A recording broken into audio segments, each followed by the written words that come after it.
Bonjour, je suis Pascal et vous écoutez le podcast Dans mon micro, les artistes partent en live. Le podcast consacré aux artistes, à leurs rêves, leur parcours, leurs univers.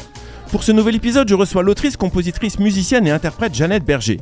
L'univers musical de Jeannette Berger, c'est la musique soul, le rhythm and blues. Cette musique de l'âme qui vous touche, vous caresse, vous émeut, vous transporte dans une émotion sincère, douce, tendre et puissante à la fois. Quand on se laisse prendre au jeu de la musique soul, il y a une attraction irrésistible. Cette musique a quelque chose qui n'appartient qu'à elle, un groove qui, lorsqu'il s'empare de ton être, ne te quitte plus, te suit dans les moments de mélancolie, de doute et de joie. Le pouvoir de cette musique, comme celui du blues ou du rhythm and blues, est profond, intense et précieux. Cette musique a traversé les époques sans la moindre ride, avec une flamme toujours intacte qui réchauffe nos âmes au fil du temps. À travers cet épisode, nous allons évoquer la carrière, le parcours, les rêves de Jeannette Berger, ce lien avec la musique soul qu'elle a tissé, ses projets et ce nouvel album qui se prépare actuellement dans l'ombre. Alors Jeannette, bonjour et merci pour ta présence pour ce podcast Dans mon micro, les artistes partent en live. Bonjour, merci de me recevoir. C'est un grand plaisir en tout cas de te retrouver parce qu'on s'était déjà vu derrière un autre micro. Mais ça c'était avant. Alors pour commencer cette interview, j'ai pris pour habitude de faire un petit tour du côté des rêves avec mes invités. Et depuis peu, il y a un petit jingle pour annoncer les rêves. Excellent.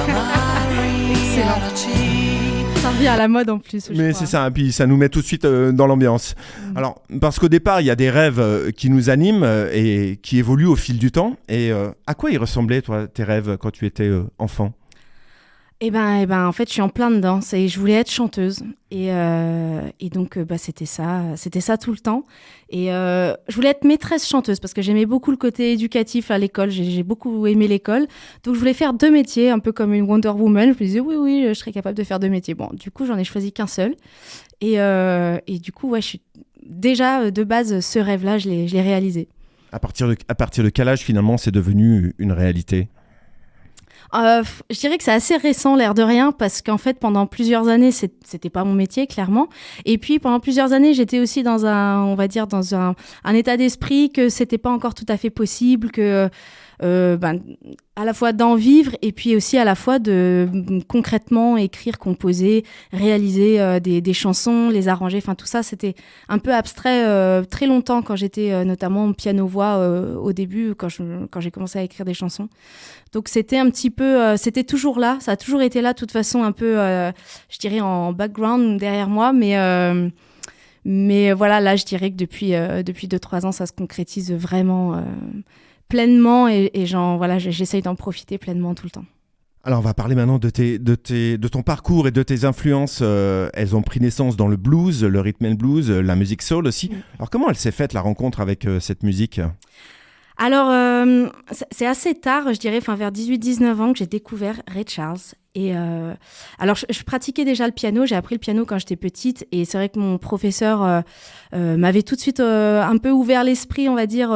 Il m'avait donné des bases un peu de classique, mais aussi des musiques jazz, des musiques noires américaines avec toute la richesse en fait qu'il y a dans cette musique-là, la part d'improvisation, des fonctionnements de cette musique-là, comment ça se passe. Donc déjà il y avait cette ouverture-là sur les musiques afro-américaines et noires américaines et c'est vraiment en fait quand je suis tombée sur Ray Charles avec le côté ultra charismatique et cette voix et puis tout ce qu'il met en fait dans les chansons et même sur des reprises parce que l'air de rien il a fait un paquet de reprises qu'il a transformé en fait en tube ou en tout cas qu'il a ramené au devant de la scène et voilà ça m'a vraiment submergée et du coup après j'ai plongé dans tout ça, Aretha Franklin, Nina Simone et toutes ces artistes de ces vagues-là qui j'ai adoré ce répertoire-là. Et du coup, c'est avec le piano donc, que tu as commencé à composer. Alors comment cet instrument, il a pris place un jour dans ta vie concrètement ? Alors ça, c'est une très bonne question. Mes parents m'ont expliqué que c'est moi qui ai réclamé de faire du piano, à faire du piano. Et il y avait un piano chez ma grand-mère, donc j'aime raconter que quelque part, voilà, c'est ça qui m'a conduit vers cet instrument. Mais j'ai pas le souvenir de cette période-là, de quand j'ai réclamé faire du piano et je suis tombée sur un professeur qui était génial et je crois que ça a joué pour beaucoup de garder la passion en fait, de pas être seulement dans le scolaire, dans l'apprentissage, mais vraiment d'ouvrir sur voilà, la créativité, qu'est-ce que tu ressens à ce moment-là, qu'est-ce que tu as envie d'exprimer, on est dans quel mood aujourd'hui, qu'est-ce qu'on va travailler. Enfin, vraiment, il était attaché à ça. Et je crois que ça m'a vraiment, comment on peut dire, ça m'a encouragée en tout cas à garder l'instrument, la pratique, parce qu'au collège ou au lycée, des fois, on peut décrocher un petit peu, mais là, il a fait en sorte que j'ai envie de continuer en tout cas.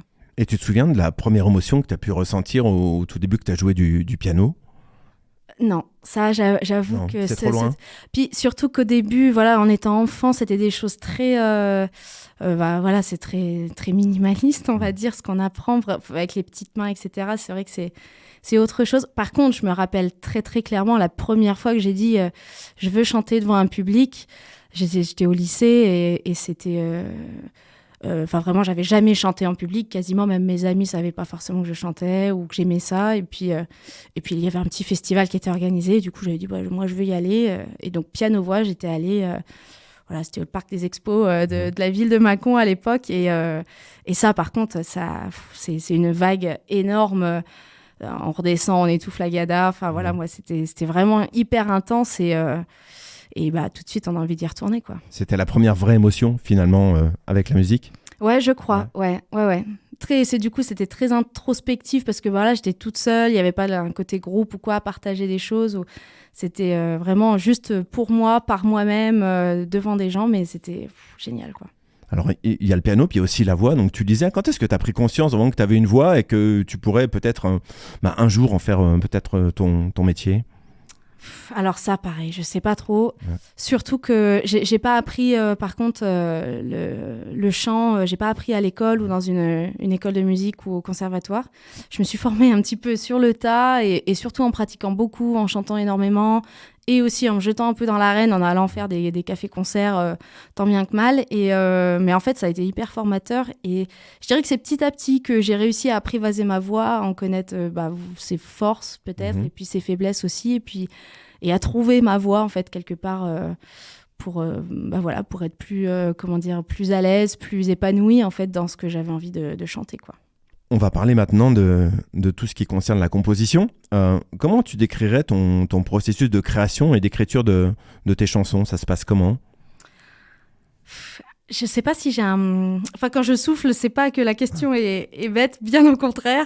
C'est que... C'est difficile à décrire ? Exactement, ouais. J'ai pas de processus particulier. Enfin, je m'enferme pas pendant 15 jours dans un lieu pour écrire. Je suis assez portée par l'instant, en fait. Souvent, c'est une émotion en fait qui va me traverser à un moment donné, puis que du coup, que j'imprime en fait un peu en moi. Et souvent, beaucoup plus tard, il y a des mots qui ressortent par rapport à ce moment vécu. Mmh. Et puis, alors parfois, ça commence par les mots, parfois, ça commence plutôt par la musique, avec une mélodie qui va arriver au piano ou un petit peu à la guitare. Et du coup, de fil en aiguille, en fait, j'essaye de retisser l'histoire de cette émotion-là, de cet instant. Oui, quelque part, je crois que je suis un peu en perpétuelle recherche de figer un instant en écrivant une chanson, en racontant une histoire d'un truc qui s'est passé à un instant T, quoi. Mais il est nécessaire. Alors c'est vrai que c'est la question des émotions, c'est une question que je pose souvent aux artistes que je reçois. Et souvent, je leur demande est-ce qu'il est nécessaire véritablement de ressentir une émotion particulière pour créer. Donc là, tu viens de le dire clairement. Mais laquelle, finalement, serait la plus inspirante pour composer ? Quelle émotion revient plus facilement ?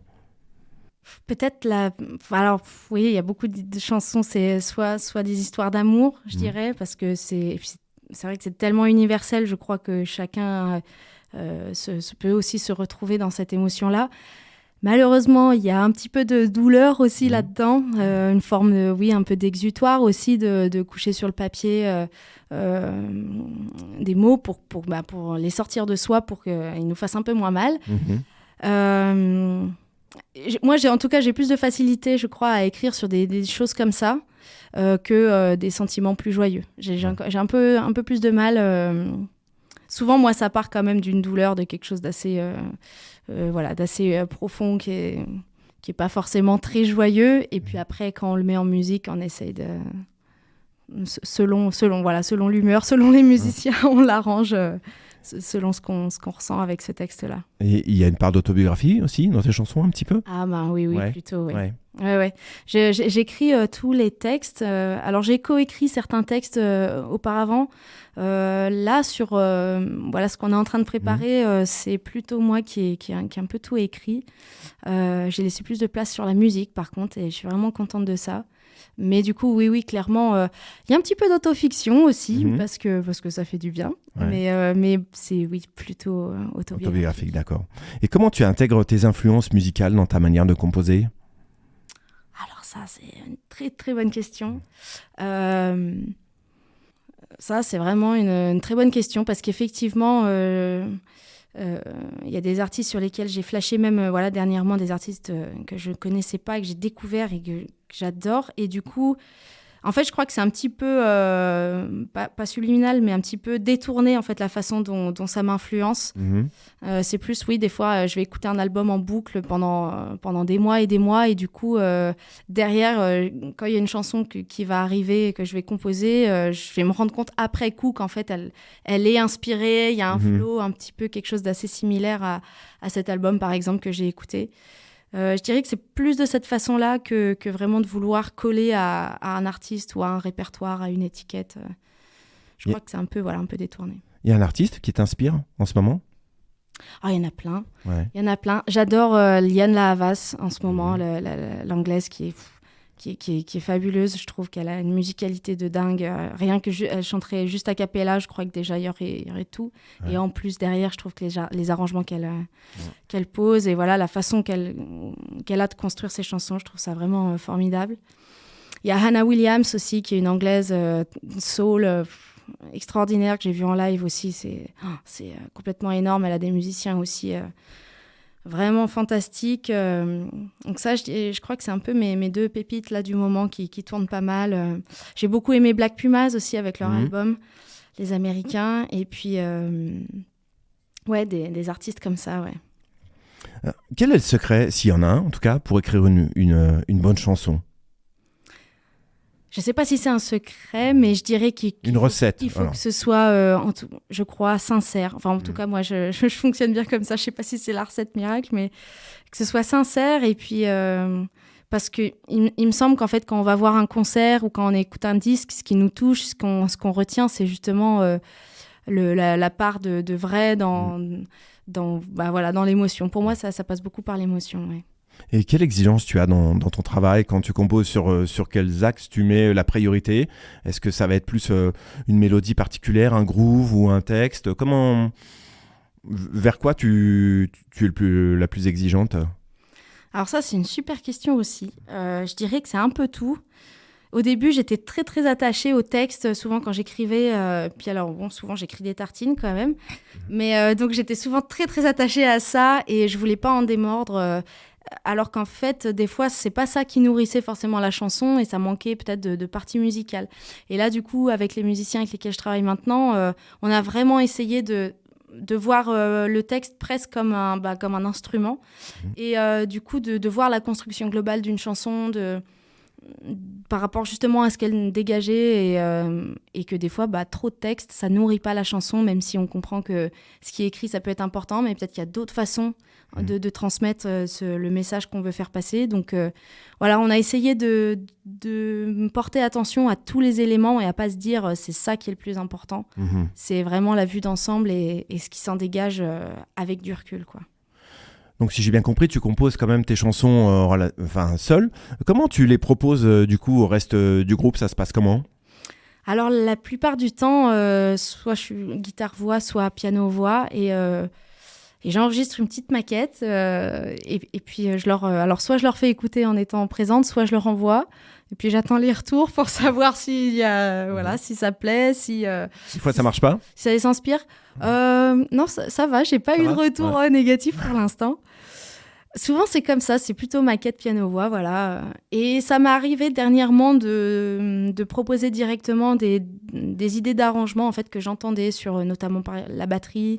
Des placements, en fait, plus ça va, plus j'arrive à appréhender T'arrives à te projeter finalement voilà. quand tu composes, t'entends déjà un petit peu quels arrangements tu pourrais mettre en place. Ouais, exactement, ouais. Okay. Pas tout le temps, et puis en plus, là, j'ai vraiment compris avec les musiciens ces dernières années que, en fait, c'est hyper enrichissant de les laisser force de proposition, et je crois que pour eux, c'est aussi un moyen d'expression formidable, quoi, de voir un peu les idées, quelle est leur vision d'une chanson que j'apporte, parce que moi forcément mon regard il est biaisé parce que je sais d'où ça vient et tout ça, et eux du coup avec leur recul, leur vécu aussi, leurs histoires, les émotions que ça va pouvoir déclencher chez eux, du coup il en ressort d'autres choses que j'aurais pas forcément imaginées, et là ça s'est avéré ces derniers temps que c'est tout le temps bien au-delà de en fait ce à quoi moi je pouvais penser au départ. C'est génial ça.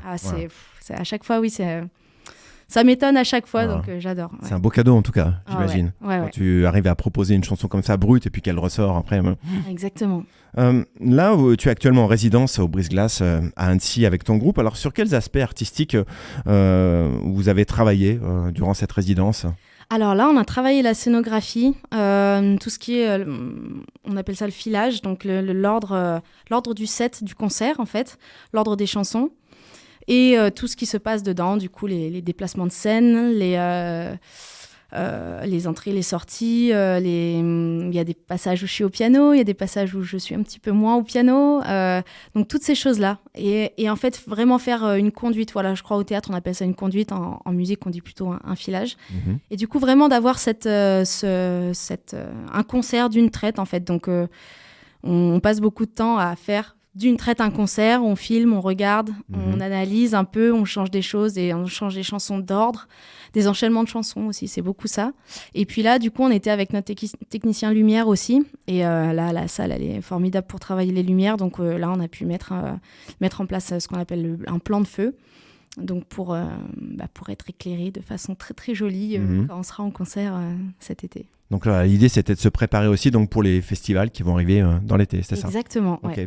Et puis là, j'ai cru comprendre qu'il y avait aussi un nouvel album qui se préparait, qui va sortir en 2014. Alors, 2024. Ah pardon, pourquoi 2014 ? Ça serait bien de pouvoir retourner en arrière, ceci dit. Hein. Quelles sont tes attentes et tes ambitions pour ce prochain album ?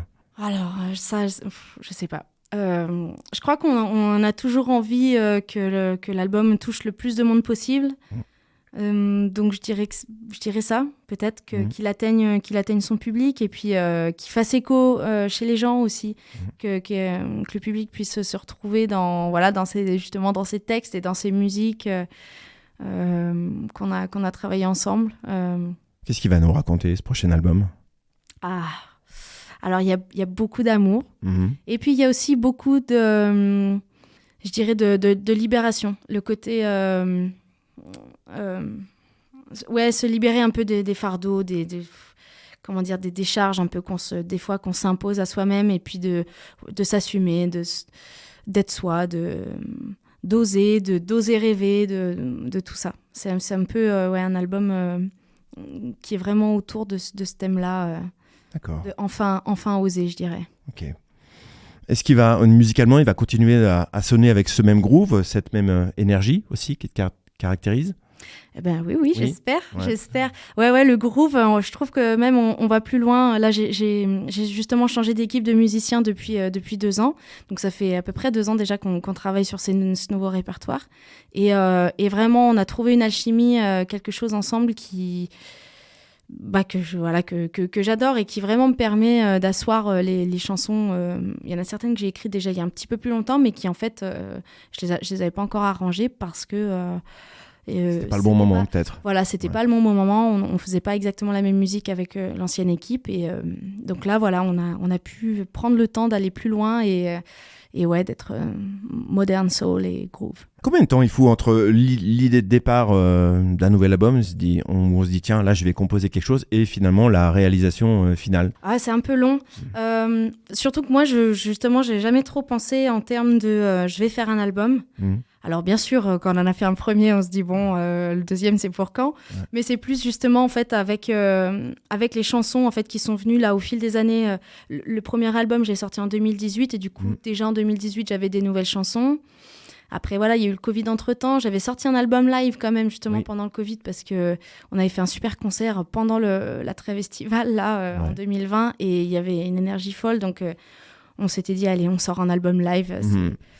Donc, il y avait déjà quelques nouvelles chansons dans le répertoire, mais du coup, après le Covid, justement, là, j'ai changé d'équipe et on s'est mis à... C'est à ce moment-là seulement que j'ai apporté les nouvelles chansons. Il y en a d'autres qui ont été écrites bien plus tard. Et c'est au bout d'un moment, en voyant qu'il y a voilà, une dizaine de chansons qui nous plaisent, qu'on aime jouer et qui avancent, qui évoluent, qui vivent, et qu'on s'est dit, OK, là, on va y aller. Là. Faut y aller. Ouais, Okay. faut y aller. Donc tu le disais, tu as sorti un album In My Mind en 2018, donc l'album live en 2020. Ouais. Et puis un EP sorti en décembre 2022 qui s'appelle Live in Studio Ouais. et qui sonne, je trouve, merveilleusement bien. Quand je l'écoutais, j'ai l'impression que tu étais dans la même pièce que moi avec le groupe. Il y avait une impression vraiment d'être dans la même pièce que le groupe. C'était vraiment hyper agréable. Cet EP est une vraie petite pépite musicale dans la continuité de ce que tu as déjà composé auparavant, avec cette même énergie et cette même intensité que je trouvais que l'album qui était sorti en 2020, l'album live. Comment il était conçu aussi, cet EP? Et puis, comment on décide que certains morceaux vont être sur un EP et pas sur un album futur? Comment on fait ce choix? Alors parce que du coup, aussi, les chansons sont un peu... question. C'est dans le même esprit et comment on fait les choix? La quantité. Ouais. La quantité. Alors, il y a un morceau de la live session Live in Studio qui sera sur l'album. Je vais pas dire lequel. Bah non, on garde un peu de suspense. Ouais. Et j'avoue, après, il y a des morceaux du Live in Studio qui sont un peu plus anciens. Et du coup, c'est pour ça que sur l'album, en fait, on a pris comment dire, on a décidé de plutôt prioriser les nouveaux morceaux. C'est un peu pour ça aussi que je me suis dit, autant sortir un EP entre deux. J'avoue que je pensais que peut-être qu'on aurait pu enregistrer l'album un peu plus tôt, plus proche, plus rapproché de cette live session. Ça n'a pas pu se faire pour plein de raisons, mais en fait, je crois que c'est pas plus mal parce que justement, ça m'a permis là d'avoir cette EP qui est sortie en décembre et qui annonce déjà voilà, cette nouvelle couleur, cette nouvelle... c'est la suite un peu, pour moi, tout est lié forcément parce que je suis la même personne, donc c'est juste du vécu en plus et puis des rencontres et voilà. Mais ça annonce effectivement la couleur de l'album qui arrive et puis du coup, voilà, on a décidé de ne pas remettre ces 5 morceaux-là dans la version album studio. Ce sera 10, voilà, on ne sait pas encore exactement combien, mais une dizaine d'autres nouveaux morceaux. À travers ces différents projets, comment tu as su faire évoluer ta musique, ton écriture, ton univers, au milieu aussi de ces années bousculées par la crise sanitaire? Je dirais que c'est par les rencontres, parce que l'air de rien... vu que je ne suis pas multi-instrumentiste, je ne suis pas non plus en mesure de définir ce que je veux entendre vraiment forcément. Et donc, c'est vraiment les musiciens avec lesquels je travaille qui m'ouvrent aussi les oreilles sur qu'est-ce qui est possible de faire. Et ça m'a vraiment enrichi. C'est vrai que 2020, du coup, l'équipe avec laquelle je travaillais avant, clairement, ça a mis un gros coup de frein. Et il y en a beaucoup même qui ont arrêté le métier, qui ont changé de voie parce que ça a été un bon coup dur. Donc, c'était pas forcément évident, mais au final... de se laisser un peu porter par les événements, ça m'a permis d'ouvrir les portes à d'autres musiciens, de rencontrer, faire d'autres rencontres et puis musicalement, voilà, découvrir d'autres choses. En fait, clairement, il y a plein de choses que je connaissais pas. Et puis là, du coup, j'essaye aussi de leur laisser plus de place. Ouais. Avant, j'avais tendance à beaucoup... peut-être freiner les idées par peur de je sais pas quoi. Elle t'échappe un peu. Ouais, voilà, c'est des fois le lâcher prise de dire non mais vas-y, fais ce que tu veux et puis on verra comment ça sonne et puis faut prendre du recul, faut prendre du temps, faut des fois le temps que ça décante pour se dire oui, effectivement, c'est une bonne idée, j'y avais pas pensé, au début ça me faisait bizarre mais en fait ça marche. Donc voilà, c'est surtout ça, les rencontres, je dirais.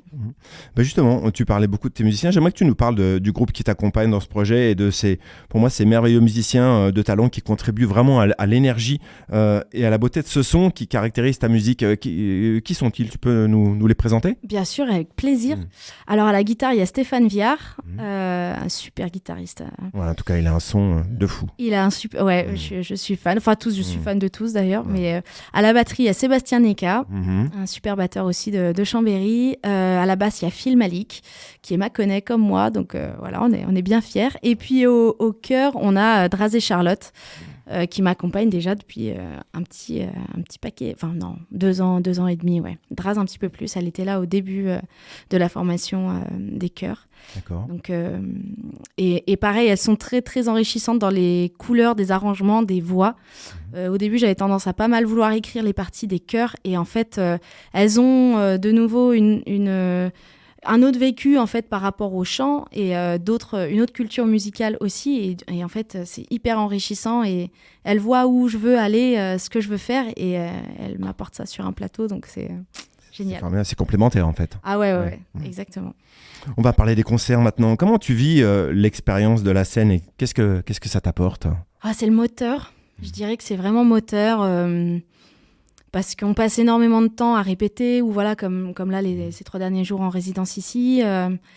Et en fait, ce qui nous nourrit, enfin en tout cas oui, moi, c'est de pouvoir essayer de transmettre une émotion à un public parce que voilà, le principe du concert, c'est qu'on est enfermé dans une boîte à un instant T, en direct avec des gens et ce qui se passe à cet instant-là, il se repassera plus jamais, quoi. Et c'est vraiment ça qui m'anime, le côté vraiment éphémère de l'instant T et de devoir être, Il faut tout donner aussi à ce moment-là. Exactement, ouais. Il faut donner l'émotion, il faut donner l'énergie, il faut transmettre quelque chose, quoi, d'impalpable, complètement impalpable. Et c'est ça qui m'anime. Eh bien, ce soir, donc, tu vas jouer aussi au Brise-Glace avec ton groupe pour le festival Guitare en scène. Donc, c'est une étape tremplin pour participer à ce festival qui se tiendra au mois de juillet à Saint-Julien-en-Genevois. Et si vous remportez ce tremplin, donc, vous aurez le privilège de faire l'ouverture du concert de Joe Bonamassa, donc grand guitariste et chanteur de blues, et de Sting. Donc, il y a 4 groupes qui vont jouer ce soir pour tenter de convaincre le jury de les faire jouer sur le festival. Dans quel état d'esprit vous êtes avant ce concert ? Je dirais un peu comme pour tous les tremplins. J'en ai déjà fait quelques-uns, à la fois quand j'étais en solo, et puis on avait fait un tremplin pour Musilac-Mont-Blanc, qui s'était bien passé. On avait joué à Musilac-Mont-Blanc. Mais après, on prend un peu de détachement parce qu'on est là, on fait de la musique, et puis on est là pour faire ce que nous, on fait. Et en fait, là, dans la sélection, il y avait 12 groupes de sélectionnés sur l'ensemble du tremplin. Et en fait, il y a beaucoup de choses très, très différentes les unes des autres parce qu'en fait, voilà, le principe du festival Guitare en scène, c'est assez, je dirais pas grand public, mais il y a quelque chose de forcément centré sur la guitare. Mais voilà, tout le monde peut y trouver sa place un petit peu. Et il y a des super groupes dans la sélection. Donc en fait, après, je dirais que c'est juste une question de goût et que si nous, c'est pas le moment par rapport à leur programmation ou par rapport à ce qu'on fait ce soir, c'est simplement que c'était pas le moment. C'est pas le moment, ouais. Et donc voilà, je crois qu'on est un peu dans cet état d'esprit. D'accord, vous n'avez pas de pression particulière par rapport à Non, après, quand on participe, forcément, on a envie d'être sélectionné d'abord. Puis une fois qu'on est sélectionné, on a envie d'être sélectionné à l'étape encore après. C'est ça, ouais. Faire écouter la musique au plus grand nombre possible, mais non, ça va, je crois qu'on est assez confiant. Je dirais pas confiant, mais que juste on va faire ce qu'on sait faire et puis voilà, s'ils aiment, tant mieux. Et puis s'ils aiment un peu moins que certains autres qui ont déjà joué, c'est bravo aux autres. C'est bien, en tout cas. Et on reviendra. Bien sûr, en tout cas, on croise les doigts en tout cas pour ce soir. Quels seront les prochains concerts de prévus ? J'imagine que cet été, tu vas participer à des festivals avec ton groupe ? Oui, effectivement, il y a la tournée qui arrive. J'ai pas encore annoncé ça d'ailleurs sur les réseaux, mais ça va venir là, je pense, courant la semaine prochaine.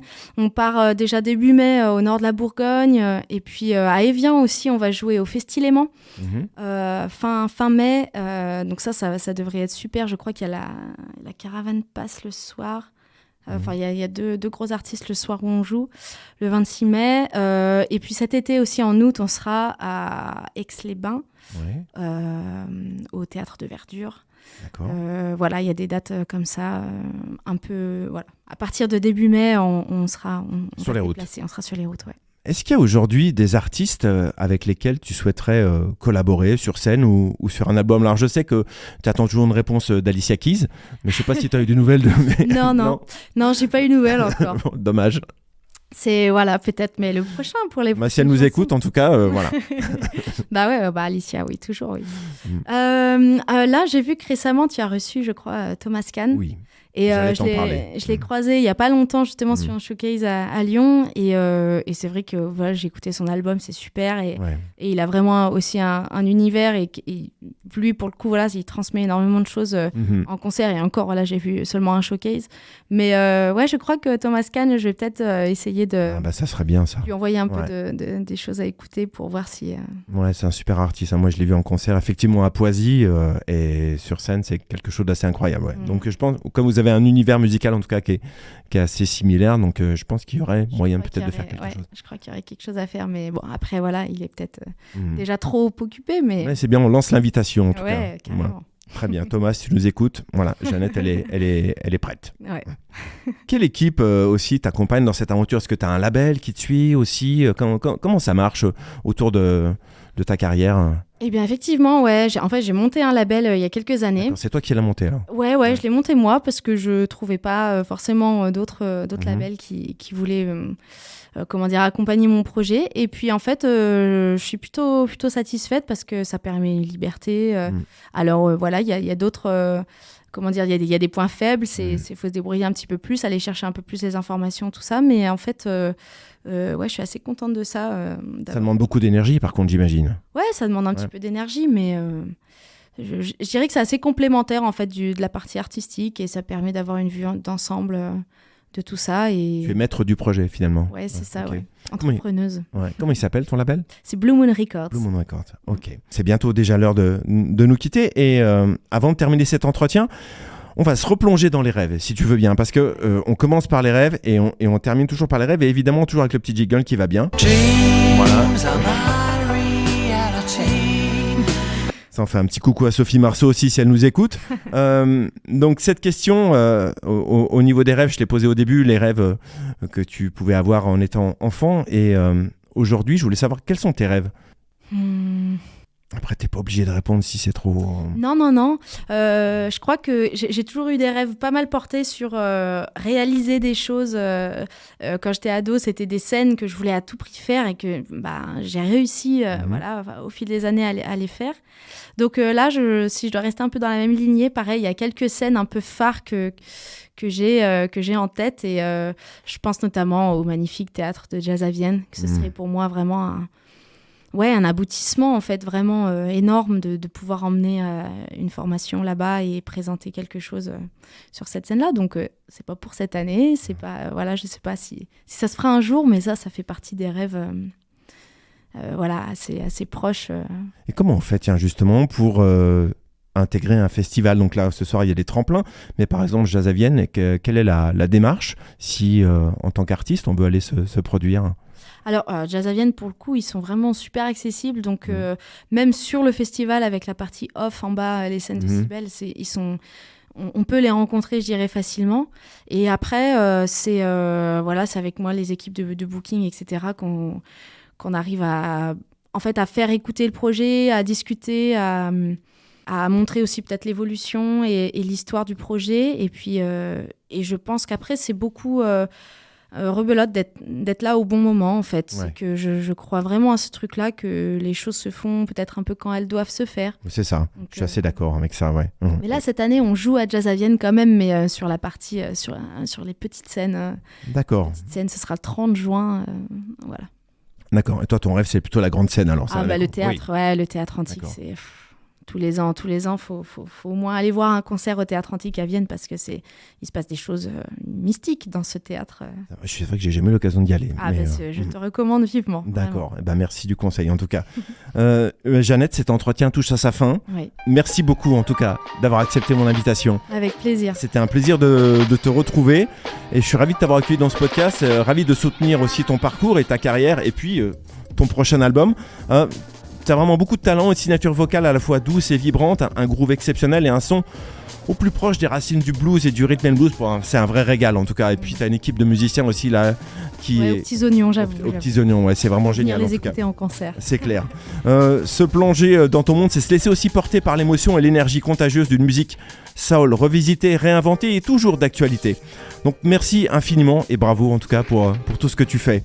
Merci beaucoup. Et je te souhaite de réaliser un très bel album et de très bons concerts à venir. Et puis bonne chance en tout cas pour ce soir. Hein. Merci beaucoup. Ouais. Donc Sting, si tu nous entends, prépare-toi aussi à accueillir Jeannette. Chères auditrices et auditeurs, si vous ne connaissez pas encore l'univers musical de Jeannette Berger, allez faire un tour sur sa planète. Vous y trouverez sûrement un petit quelque chose à offrir à vos oreilles musicales. Et on l'a pas dit, mais ta musique, elle est disponible sur les plateformes. Oui, bien sûr. Jeannette Berger, comme Michel, mais il n'y a pas de lien de parenté. Ok, d'accord, rien à voir. Alors, si vous avez aimé cet épisode, n'hésitez pas à le partager, à en parler autour de vous et puis à me laisser un petit commentaire sur Apple Podcast. Les algorithmes adorent les commentaires et moi aussi. On a beaucoup parlé des rêves aussi dans cet épisode et je voudrais terminer par une citation que j'ai trouvée, une citation de Walt Disney qui disait « Pour réaliser une chose vraiment extraordinaire, commencez par la rêver. Ensuite, réveillez-vous calmement et allez d'un trait jusqu'au bout de votre rêve sans jamais vous laisser décourager. » Voilà, donc je vous laisse méditer là-dessus. Et puis Jeannette, merci beaucoup et puis à très bientôt. Merci et bon concert en tout cas ce soir. Je serai là en tout cas pour t'écouter. Super. Quant à nous, on se retrouve très prochainement pour des rencontres passionnantes. En attendant, n'oubliez pas, dans mon micro, les artistes partent en live. À bientôt Jeannette. Merci. Avant de conclure cet épisode, on va écouter un extrait d'un titre de Jeannette Berger. La chanson s'appelle Everybody Knows, extrait de l'EP Live in Studio. N'oubliez pas, dans mon micro, les artistes partent en live. À bientôt.